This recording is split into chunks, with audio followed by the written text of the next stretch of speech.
جنگ جسے سن کر عموماً لوگوں کے دلوں میں خوف پیدا ہو جاتی ہے۔ جنگ لوگوں کو انصاف دلاتی ہے۔ ظلم کو شکست دینے کا نام جنگ ہے۔ ظلم کو ختم کرنے اور انصاف کو قائم کرنے کا نام جنگ ہے۔ ہم لوگ نے کئی جنگوں کے نام سنے اور دیکھے ہیں، لیکن آج ہم لوگ ایک ایسی جنگ کے بارے میں جانیں گے جس جنگ میں سرکار دو جہاں محمد مصطفیٰ صلی اللہ تعالیٰ علیہ وسلم شامل تھے۔ یہ جنگ کیوں ہوئی؟ یہ جنگ کس کے درمیان ہوئی؟ ان سارے سوالوں کے جواب ہم لوگ آج اس ویڈیو میں جانیں گے۔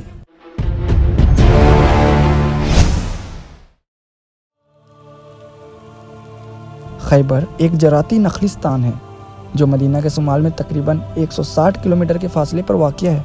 نخلستان ریگستان میں سبز علاقوں کو کہتے ہیں۔ فتح سے پہلے خیبر عربوں اور یہودیوں کے مرکب سے آباد تھا۔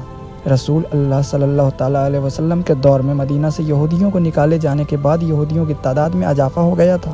مسلمانوں کے خلاف ان کا پہلا اقدام جنگ خندق تھا، جب خیبر کے یہودیوں نے بنو النضیر کے سرداروں کی قیادت میں قریش اور صحرائی عربوں کو مسلمانوں کے خلاف بھڑکانے میں اہم کردار ادا کیا تھا، اور پھر وہ بنو قریظ کو مسلمانوں سے خیانت کرنے اور اپنے دشمنوں سے بدلہ لینے کے لیے انہیں آمادہ کرنے میں کامیاب ہو گئے۔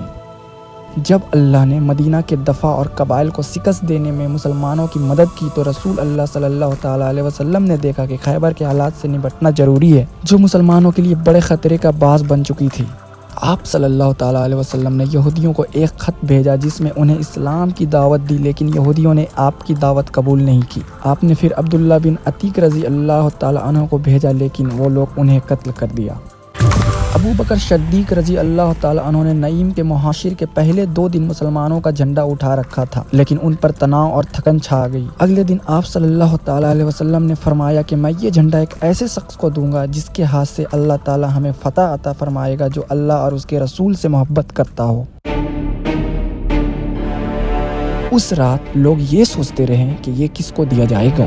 اگلے دن سارے صحابہ اکٹھا ہوئے، ان میں سے ہر ایک اس پرچم کو حاصل کرنا چاہتا تھا۔ آپ صلی اللہ تعالیٰ علیہ وسلم نے فرمایا کہ علی بن ابی طالب کہاں ہیں؟ عرض کیا گیا یا رسول اللہ انہیں آنکھ کی تکلیف ہے، لہٰذا علی رضی اللہ تعالیٰ عنہ کو لایا گیا۔ آپ صلی اللہ تعالیٰ علیہ وسلم نے اپنا لعاب دہن ان کی آنکھوں میں ڈالا تو علی رضی اللہ تعالیٰ عنہ ایسے شفا یاب ہو گئے جیسے انہیں کبھی کوئی تکلیف نہیں تھی۔ پھر آپ صلی اللہ تعالیٰ علیہ وسلم نے انہیں جھنڈا دیا اور فرمایا آگے بڑھو اور جلدی نہ کرو، جب تم ان کے علاقے میں داخل ہو جاؤ تو انہیں پہلے اسلام قبول کرنے کی دعوت دو۔ حضرت علی کو جنگ کا شادر فرما کر یہودیوں کے پاس بھیجا۔ آپ نے اپنے تیز برق رفتار گھوڑے پر سوار ہو کر اور اپنی تلوار کو اپنے ہاتھ میں لے کر میدان جنگ میں آ کر نعرہ بلند کیا۔ آپ کو دیکھ کر یہودیوں نے آپ پر شدید حملہ کر دیا۔ شیر خدا حضرت علی نے ایک ہی حملہ میں بہت سے کافروں کو جہنم واصل کر دیا۔ یہودیوں کا ایک دیو ہیکل نما پہلوان رستم جمع لاف مارتا ہوا آیا اور آپ پر حملہ کر دیا۔ حضرت علی علیہ السلام نے اسے ایک ہاتھ ایسا مارا کہ آپ کی تلوار سے وہ گھوڑے سمیت 2 ٹکڑے ہو گیا۔ دیگر کافروں نے یہ حال دیکھ کر کانپنے لگے اور پھر انہوں نے اپنے قلعوں میں جا کر چھپ گیا۔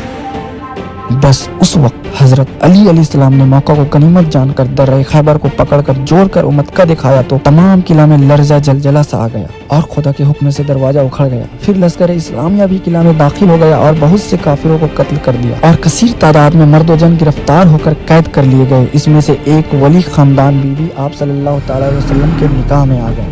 جنگ خیبر کے بعد آپ صلی اللہ تعالیٰ علیہ وسلم نے بہت سے جنگ لڑے اور بہت سے قلعہ فتح کیے، مثلاً الوتی اور السلیم اور بہت سے ممالک، ان میں سے الشق، النتا، اقتیہ اور ان کے تمام قلعوں پر قبضہ کر لیا اور خیبر کا باقی حصہ مسلمانوں کے قبضے میں چلا گیا۔